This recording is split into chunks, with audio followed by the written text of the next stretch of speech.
Sandra León, bienvenida. ¿Qué tal? ¿Cómo estamos, Carlos? A ver, seguimos con Santos Cerdán, que mientras que él va diciendo que no hay nada, no dejan de aparecer cosas. Y evidentemente todo se acabará plasmando en el sumario, pero hay cosas muy llamativas en una concreta obra adjudicada.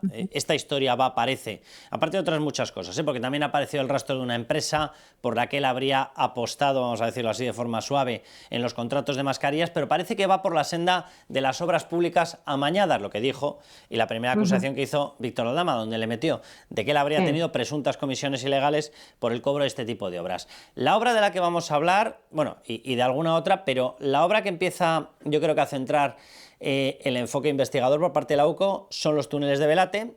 Es una obra que superó los 70 millones y que empieza además a ligarse a más gente, a más personas que en estos momentos, estoy hablando del Masaid, es directamente ministra.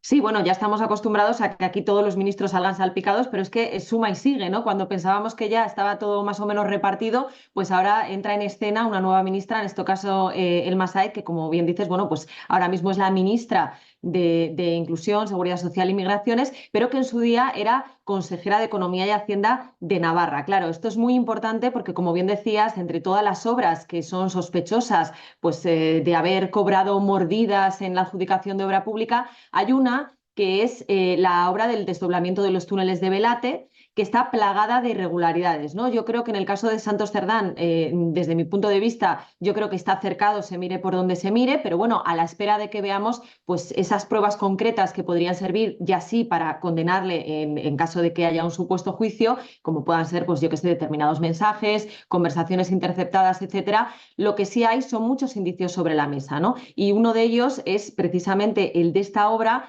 que salpica, como bien digo, a Elma Said. Por un lado tenemos, y hablo de indicios a nivel general, esa cutre coartada que se inventó el otro día el propio Santos Cerdán para explicar por qué se interesaba por determinadas adjudicaciones, diciendo que lo hacía, bueno, pues como diputado de Navarra y que era lo normal, lo que hacía todo el mundo. Pero luego nos vamos directamente a esta obra y, como bien digo, está plagada de irregularidades desde el primer momento. Irregularidades en lo que es la fase de licitación y de adjudicación. Irregularidades que han denunciado, por un lado, 3 de los 8 miembros de la mesa de contratación y que si quieres luego enumeramos porque son irregularidades que además dicen mucho de cómo habría sido el modus operandi.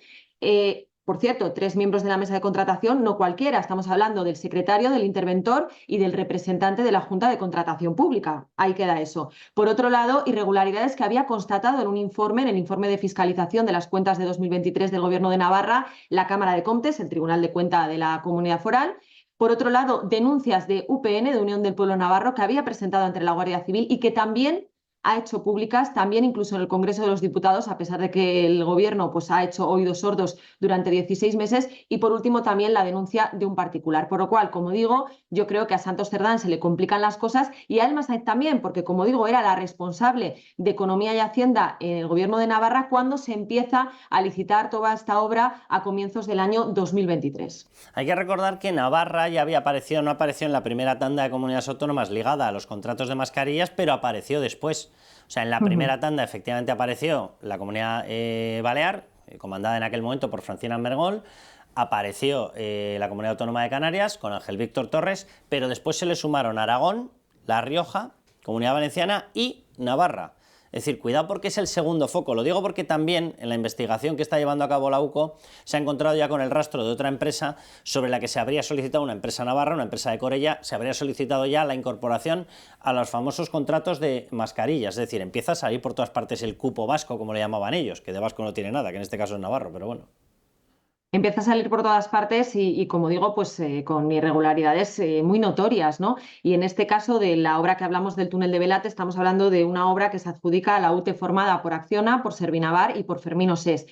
Claro, Servinavar es una empresa pues que canta un poco, ¿qué quieres que te diga, no? Porque es una empresa que hay que recordar que es una empresa pequeña, está dirigida por un señor que se llama Anchón Alonso. Y claro, ¿quién es este señor? Pues un señor que en su haber no tiene un currículum de obras destacadas más allá que las que le concede el Gobierno de Navarra. Luego es un señor que tiene una empresa que, bueno, estos días se ha hablado mucho porque, entre otras cosas, pues patrocinaba la ropa que utilizaba el Aizkolar y Koldo. Pero además también la UCO ha detectado que creó una cooperativa con el propio Koldo pues, para gestionar patrimonio inmobiliario y patrimonio industrial. Es decir, que al final todo queda en lo mismo. Yo creo que esto también es significativo y es un indicio pues, muy grande de a lo que nos enfrentamos. Perdóname, ¿no? perdóname que te pregunte por esa cooperativa, porque, vamos a ver, Servinavar, que yo creo que la persona que es el responsable final es Anchón Alonso y tal, bueno, una persona con una cercanía muy fuerte a Santos Cerdán, que operaba en esa zona de Navarra, pero que es una persona que yo no llego a saber, me imagino que si tenía actividad empresarial debía tener patrimonio, pero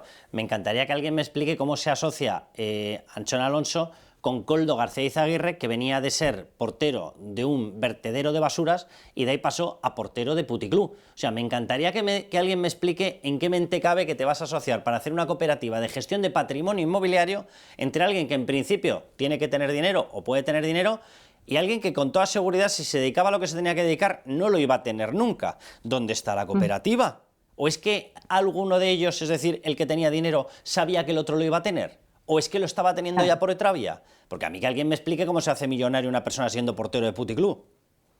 Esa es otra de las vías que nos tendrá, bueno, de investigación que está sobre la mesa y que nos tendrá que aclarar la UCO en sus informes, en los informes que vayamos conociendo, porque efectivamente pues, deja muchas dudas, ¿no? De momento lo único que ha trascendido es que consta que en el año 2015 formaron una cooperativa que se llamaba, creo que, si no me equivoco, se llamaba Numar, y bueno, pues efectivamente no deja de ser sorprendente que un señor como Koldo, con el currículum que tiene, pues se asocie en una cooperativa con este otro sin que sepamos exactamente muy bien para qué. Bueno, pues habrá que estar pendientes, ¿no? Pero como digo, para mí lo significativo de todo esto es que al final las mismas personas aparecen siempre en cosas sospechosas, en negocios raros, en, bueno, pues eso, en cosas que no terminamos de entender o que no se explican muy bien, ¿no?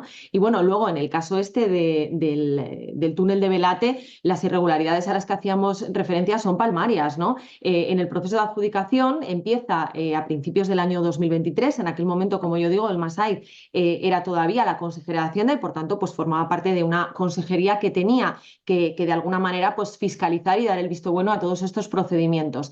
Claro, se inicia el proceso de licitación, se presentan 7 empresas y a partir de ahí empiezan los problemas desde el mismo momento en el que se inicia. ¿Por qué? Porque estos 3 miembros de la mesa de contratación a los que yo hacía referencia, lo que dicen es que para empezar en la fase hay como 3 partes, ¿no? O sea, hay 3 fases en el procedimiento. Una fase administrativa, bueno, pues las empresas que se presentan tienen que cumplir una serie de requisitos, presentar una documentación.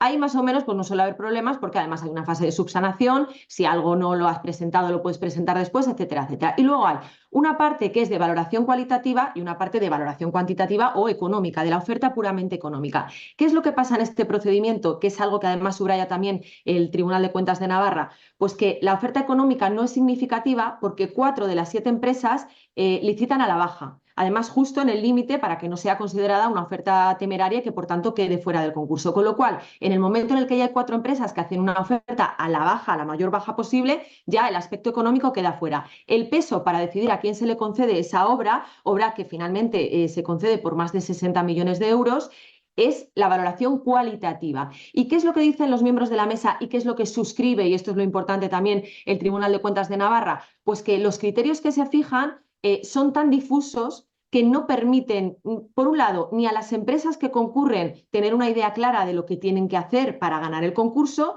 ni a la hora de valorar, pues ver si ha sido una valoración objetiva y se puede medir, ¿no? De hecho, bueno, hay frases en el informe de fiscalización del Tribunal de Cuentas que son demoledoras, ¿no? Dice, hemos observado aspectos significativos que impiden garantizar de forma suficiente el cumplimiento de los principios de transparencia e igualdad de trato. Y en el caso concreto al que hacía referencia, dice, la valoración técnica efectuada carece de una adecuada motivación que acredite suficientemente las diferencias de puntuación en aras de garantizar esa transparencia y esa igualdad de trato. Con lo cual aquí ya se ve la primera irregularidad. En todo caso, hay que decir que no es la única, porque también de lo que se alerta es de que a la hora de votar, 4 miembros de la mesa, para que nos situemos, son 8, ¿no? Uno es el presidente, pues quedan otros 7.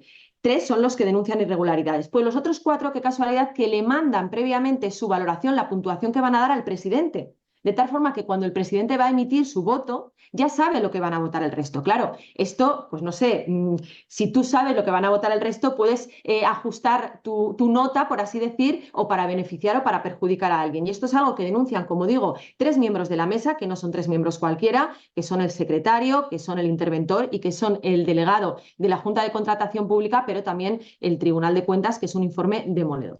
Oye, hay una historia ligada a esta obra, a la de los túneles de Belate, sobre la financiación. Es decir, se le autoriza la obra a esta UTE, que hay 2 empresas pequeñitas, por decirlo de alguna manera, una es la famosa Servinavar, la otra sería Acciona.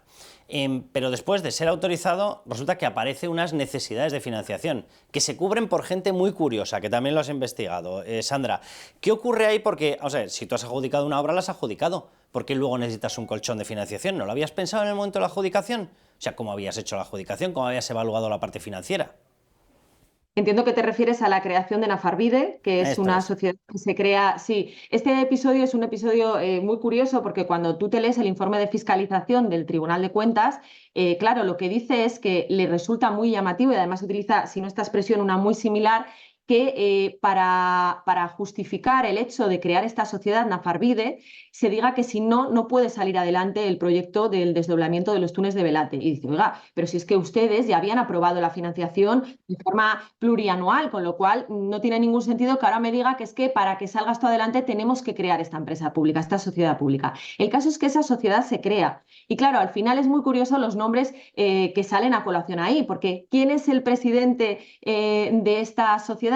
Óscar Chivite. Óscar Chivite, el apellido le sonará a todo el mundo, pues porque evidentemente es familiar de María Chivite, presidenta del Gobierno de Navarra. Es el tío, si no me equivoco. ¿Quién es el vicepresidente? Pues el vicepresidente es José Luis Arasti Pérez, que bueno, es el consejero de Cohesión Territorial, que probablemente le corresponda al cargo, ¿no? Pero no deja de ser curioso que el presidente y el vicepresidente sean personas muy vinculadas al Partido Socialista, el presidente en este caso, como digo, Óscar Chivite, y el vicepresidente, un señor que además, casualidades de la vida, oye, estas cosas que solo pasan en el Partido Socialista, es de Milagro. ¿Quién es de Milagro? ¿Quién es de este pequeño municipio navarro? Santos Cerdán. Qué casualidad, ¿no? Por eso, como digo, al final todo queda en casa. Y yo soy de letras, no entiendo mucho de probabilidad, pero seguramente que aquí los que se dediquen a ello tengan un filón con el Partido Socialista, porque vamos, se las llevan todas. Hombre, te digo una cosa, para que la gente se haga una idea de lo que estamos hablando, Milagro es un pequeñito municipio que tiene 3.600 habitantes. O todos han sido tocados por la varita mágica de las finanzas o algo ocurre con Santos Cerdán. Digo yo, me parece bastante sencillo de entender el tema.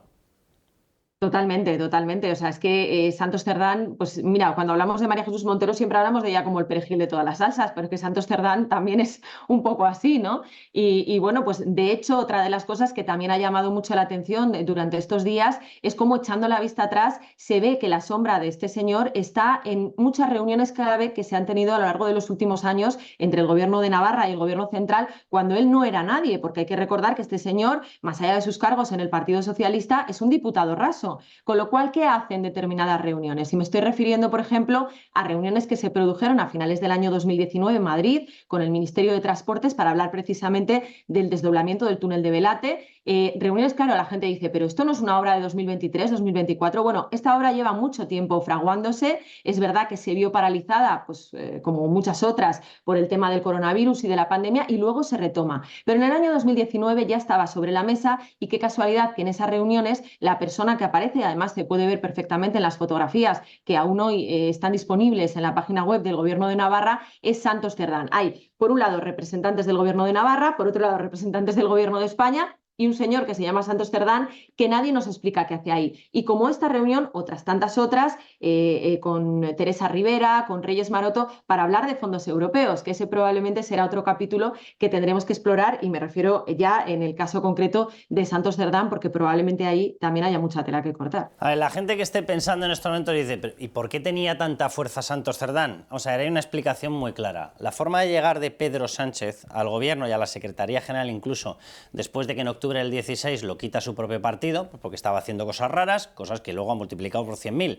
y el mismo partido se las ha asumido, que esto es surrealista. Pero bueno, la clave para volver es que aceptase todo el catálogo de peticiones de José Luis Rodríguez Zapatero en cuanto a las relaciones con Venezuela y todo el catálogo de José Luis Rodríguez Zapatero más de todos los separatistas para formar un grupo férreo que, aunque perdiera las elecciones como las ha perdido, pudiera gobernar. Esa fue la clave.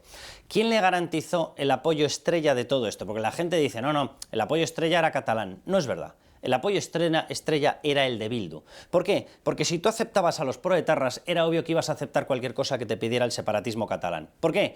Porque el de Esquerra, aparentemente, es más suave, lo digo por el hecho de que no tiene un pasado terrorista, o lo tiene, pero más difuso y más lejano, me estoy refiriendo a Terra Lliure, y porque en el caso de Junts siempre habría sido más fácil explicar a toda la población que un partido heredero de Convergencia y Unió que ha pactado con todos, te entrase en la ecuación. Resultado, la clave de todas las negociaciones para la llegada al poder después de perder las elecciones por parte de Pedro Sánchez fue Bildu.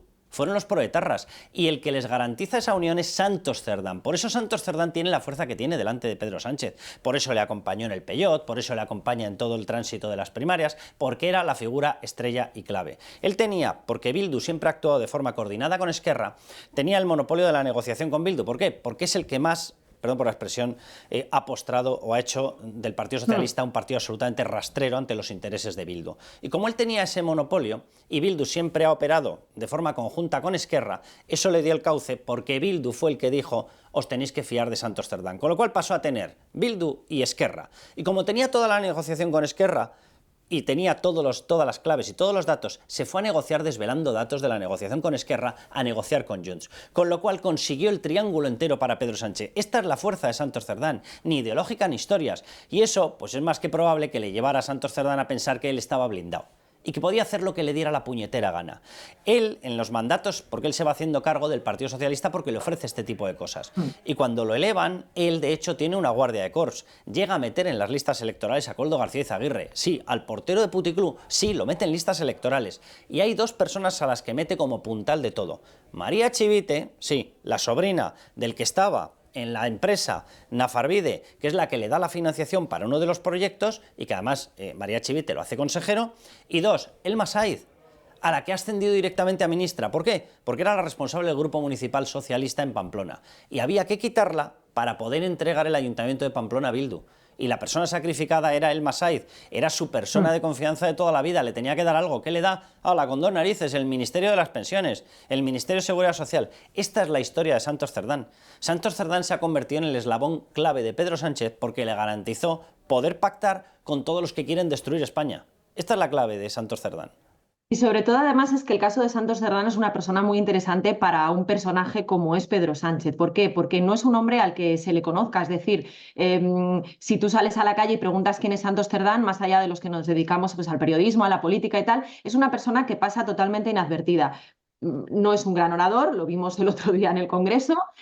Tampoco es una persona, yo creo que con ambiciones políticas, con lo cual no representa una amenaza para Pedro Sánchez, que eso es algo que también él tiene muy en cuenta y solamente hace falta ver el personaje y meterse un poco en su cabeza. Y sin embargo es una persona que sí que a nivel económico, a nivel tal, pueda tener determinadas ambiciones que le permitan ser el fontanero ideal, ¿no? Precisamente por eso yo creo que Santos Cerdán es una figura clave.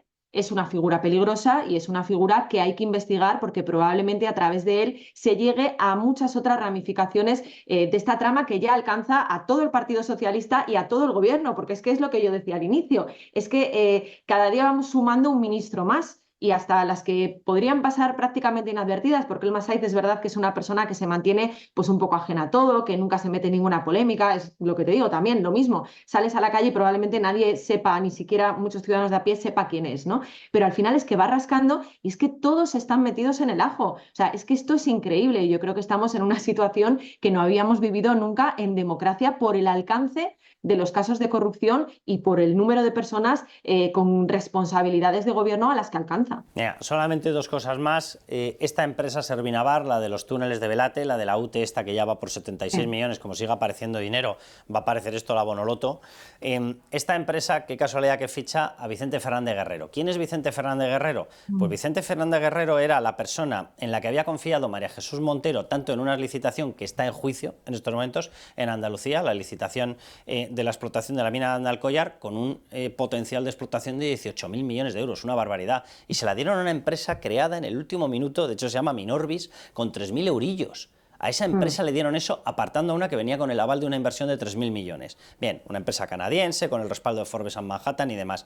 Pero sobre todo Vicente Fernández Guerrero era la mano derecha en aquel momento de María Jesús Montero y la mano derecha para repartir dinero en la SEPI de María Jesús Montero cuando llega al gobierno Pedro Sánchez. ¿Qué es lo que ocurre? Que la tienen que quitar porque sale imputado en el caso Andalcollar. Bien, ¿quién lo hereda, le da cobijo y sueldo? Anda, qué casualidad, Servinavar, la empresa que estaba en contacto con Santos Cerdán. Si es lo que tú estabas diciendo, están conectados absolutamente en todo. Y a mí me encantaría saber, ¿vale? Milagro, una población, un municipio pequeñito, 3.600 habitantes.